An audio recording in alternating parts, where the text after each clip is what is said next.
లోక్సభ ఎన్నికల ప్రచారంలో భాగంగా బీఆర్ఎస్ అధినేత మాజీ ముఖ్యమంత్రి కేసీఆర్ నేడు ఇందుకూరుకు రానున్నారు. కేసీఆర్ బస్సు యాత్ర నేడు జిల్లాకు చేరుకోనుంది. గులాబీ దళపతి కోసం ప్రజలంతా ఆసక్తిగా ఎదురుచూస్తున్నారు. లోక్సభ ఎన్నికల్లో భాగంగా రాష్ట్ర వ్యాప్తంగా కేసీఆర్ శ్రీకారం చుట్టిన బస్సు యాత్ర పెను సంచలనం సృష్టిస్తోంది. తండోపతండాలుగా తరలివస్తున్న జనంతో బస్సు యాత్ర రోడ్ షో దద్దరిల్లుతోంది. జనాల రాకతో రోడ్లన్నీ జనమయం కావటంతో పాటు కేసీఆర్ ప్రసంగాన్ని ఆసక్తిగా వినేందుకు పెద్ద సంఖ్యలో తరలిరానున్నారు. రాష్ట్రంలో ప్రభుత్వం మారిన తరువాత తొలిసారి లోక్సభ ఎన్నికల ప్రచారంలో పాల్గొనేందుకు వస్తున్న గులాబీ బాస్ కు నిజామాబాద్ ప్రజలంతా ఘనంగా స్వాగతం పలికేందుకు సిద్ధమయ్యారు.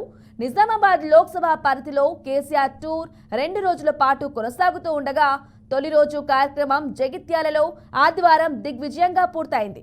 నేడు జిల్లా కేంద్రంలోని నిర్వహించే రోడ్ షో సైతం అంతకు మించిన జనంతో మారుమోగనుందని బీఆర్ఎస్ శ్రేణులు అంచనా వేస్తున్నాయి.